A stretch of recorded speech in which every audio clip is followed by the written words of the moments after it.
Hey, what's slicing, everybody? Chris back with CIC Knives with another awesome knife that I've acquired. This one, honestly, by game of chance. I got a very good deal from a gentleman that has his own Facebook group. His name is Corey Frost. He has this Facebook group like Knives and Trees or something like that. But he sells a lot on the secondary market, and he... Well, it's kind of a funny story, which I'll get into later in the video, but I got a very good deal on this knife for what it is. And I know a lot of you instantly are seeing this knife and you're like, well, Petrified Fish, they're usually only, $40 or less. And you'd be right. But this is a heavily customized Petrified Fish, which isn't apparent right away, but it is. And I'm kind of keeping one of the customizations kind of hidden. It's actually to do with the pocket clip. This is a one-of-a-kind Petrified Fish. On the Petrified Fish website, they call it the PF919 Fancy is the model. I believe most of these are sold out, at least on their website. I'm sure you can get them in a lot of other places. Petrified Fish is a lesser-known budget knife brand, and excuse me, you have to handle my voice here in the video today. Just feeling a little bit scratchy. I'm sure it's because our weather's been single digits here in Southeast Ohio. But anyways, on the surface, this knife is just G10 steel liners and a D2 blade, okay? The original price is $35. Corey sold it to me for $40 with the mods that were already on there, but he missed something.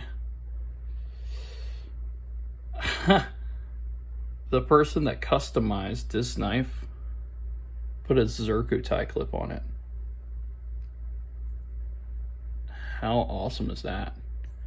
And yes, it is Zircotie. It's pretty hard to imitate Zircotie because it has the layers on it that kind of look like elevation on a map.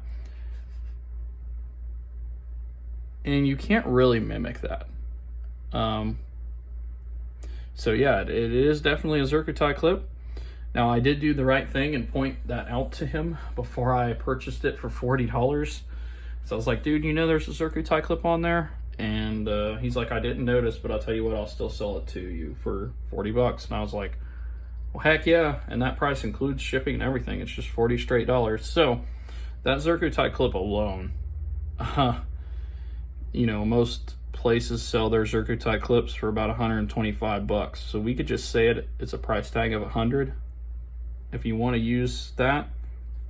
So essentially, I got a knife that should cost about $135 for $40. So yeah, heck of a deal. Now, the YouTube channel Pry Bar Knives originally owned this knife, and they're the ones that did all the mods, which I will go over. There's not a huge amount of mods, but there's enough to make this knife look so cool, so much cooler than the original. Now, the original did come with these blue liners, which go with the Zircotie very well, goes with the blue very well. I do my best to show Zircotie on camera, but sometimes it's hard to really show how pretty Zircotie is in person on the camera. I think it's easier to show Riot Zircotie just because it's so shiny a lot of times in the light. But this Zircotie looks dang near this good. It's just kind of hard to tell, and I think my fingers touched it a little bit, which takes away from the overall color of the Zircotie. This is a Riot Exo Mini with some Zircotie anyways. But he did a bunch of he did a bunch of things. He took some off of the G10 here.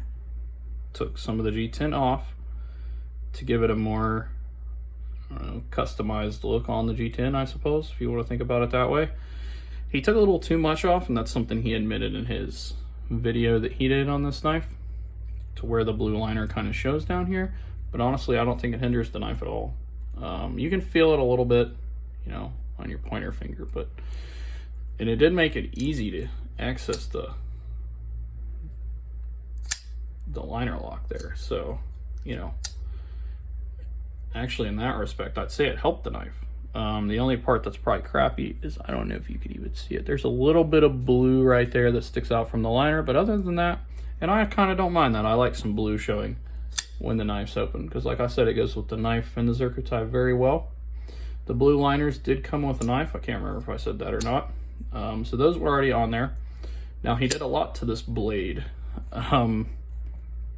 First off, the whole knife used to be coated. I don't know if this is, I don't think this is a DLC coating. It might be.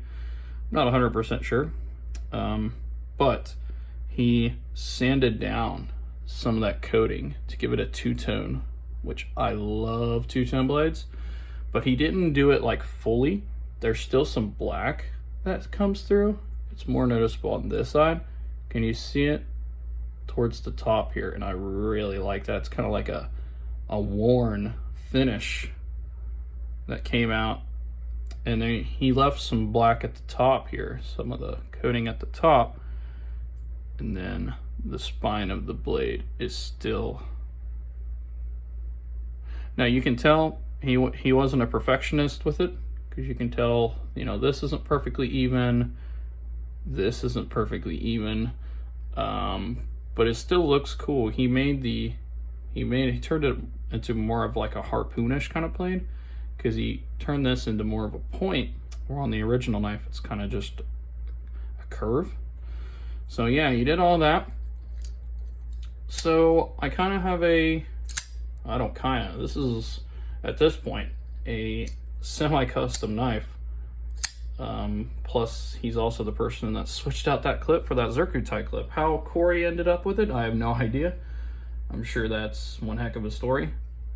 They probably traded or something, and I don't know, maybe Prybar Knives forgot to take his Zircuti clip off, but it's very cool I ended up with it.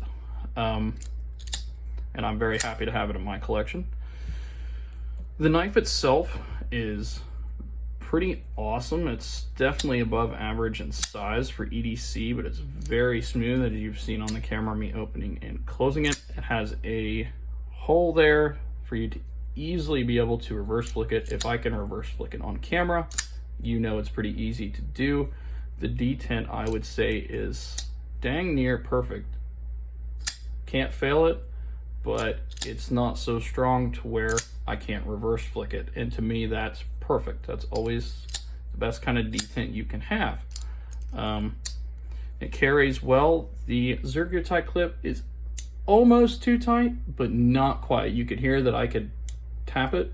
As long as you can hear a sound when you pull that clip out, that means that you're going to be able to get it in out of your pocket fairly easily. Like I said, this one's a little tight, but not too bad.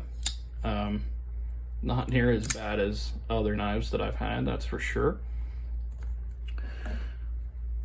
It's hard for me to perfectly review the standard model, since, you know, you've lost some on the handle, you've lost a lot of things on the blade. I guess we can go ahead and look. They did mill out the liners, which are going to be very hard to see on the camera. Let's see if I can get it. Yeah, see? You see the little circles there? 1, 2, 3.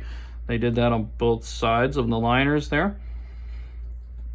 It is just steel liners. And the original knife had a steel clip, I'm sure. But let's get some size comparisons, because this knife is definitely above average in size, that's for sure. Let's go ahead and get the what I call the standard EDC size knives out here. The Civivi Elementum and the QSP Penguin. Putting the carbon fiber Penguin on the screen this time instead of my customized titanium one from Blades We Love that subscribers of the channel I'm sure will recognize. We got my custom Spyderco Tenacious. This one I got all the parts to it and put it together myself. Then we also got the Dimco 80 20.5, and with these two knives up here, they're a little bit larger than standard, And as you can see, the Petrified Fish is bigger than both of those. So this knife is definitely above average in size, and it's a very aggressive looking knife. So it's probably not a knife that you're gonna be bringing to places where people are going to get scared.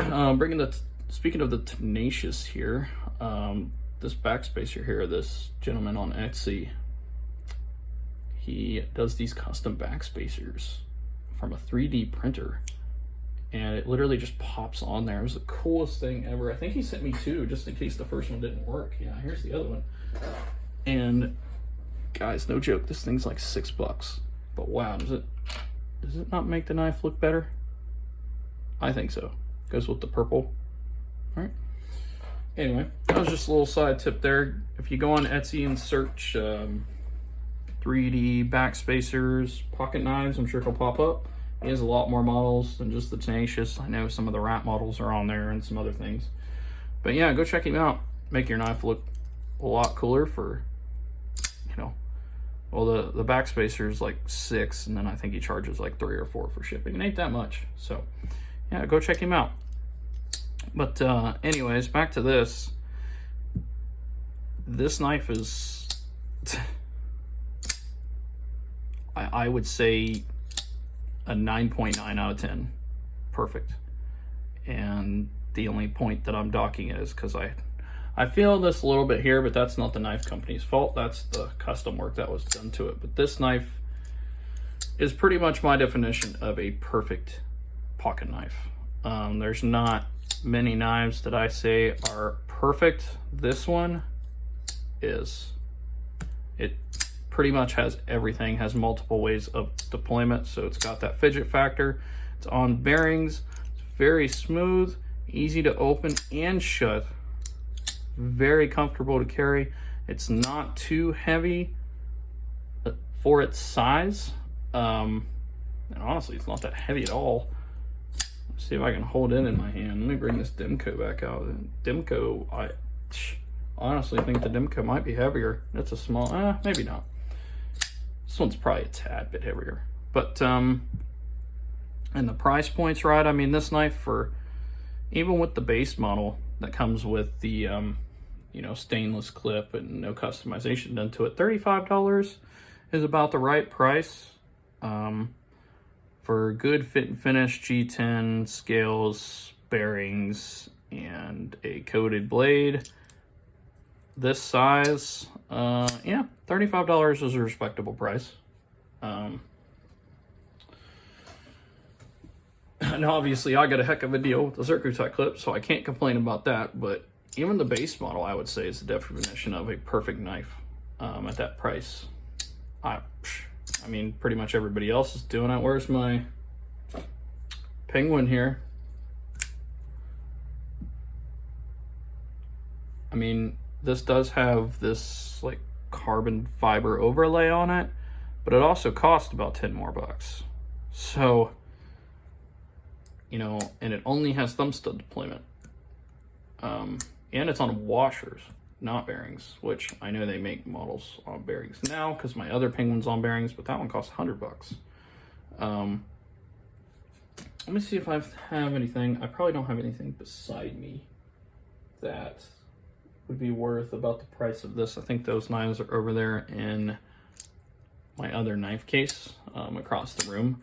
But yeah, this knife is probably the definition of a perfect knife to me. And it really is a perfect pocket knife. I don't think there's anything else they could have done to it to make it better. I know some people like jimping on the spine, but I don't think it's necessary. This kind of dip in the knife came with the knife. I did look up pictures before I made this video. And whenever you're kind of choking up where your finger just goes there, and you know, it's got everything you need in a good pocket knife. A sharpening choil, comfortable grippy handles. Yeah. And D2, it's known to corrode.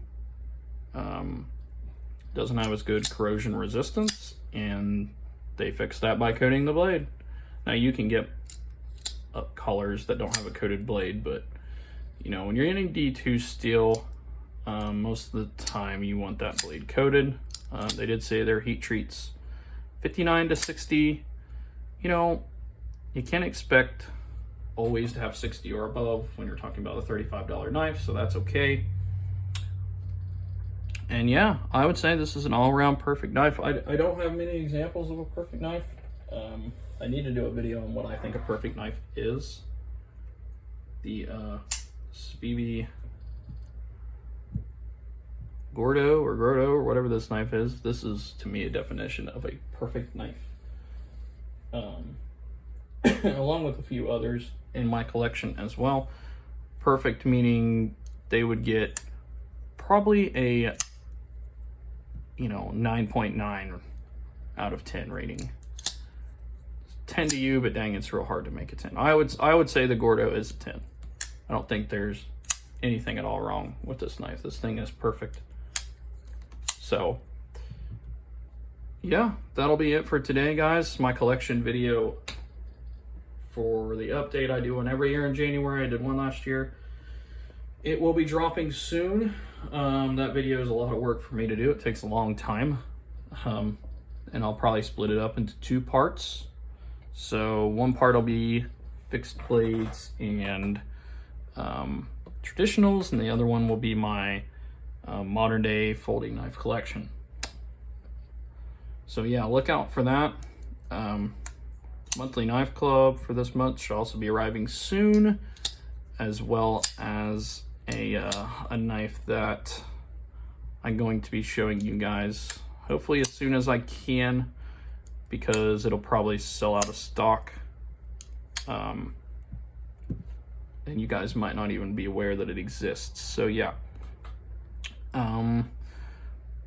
if you guys could subscribe to the channel, it means a lot to me. I'm really trying to get up to 1,000 by the end of the year. Right now I'm at 363.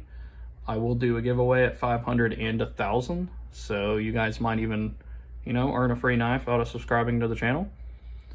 I love hearing the comments about knives. Let me know what y'all think. I love being a part of the knife community. If there's anything I can do to improve the videos, let me know. I'm a pretty honest, open person, and I can take criticism pretty well. But if you're gonna have feedback, I want it to be constructed. I don't want you to just say like, man, that video sucked. Like, tell me why you think that. Let me know the reasonings. Otherwise, I'm not gonna know how to take your criticism, because I'm not gonna understand why you're thinking that way. Yeah, only about 8% of people that watch the channel are subscribed. So, if we could even, 10% more of those people subscribing, then I'd probably already be in 1,000. So, but anyway, thank y'all for watching, and I'll see you in the next video.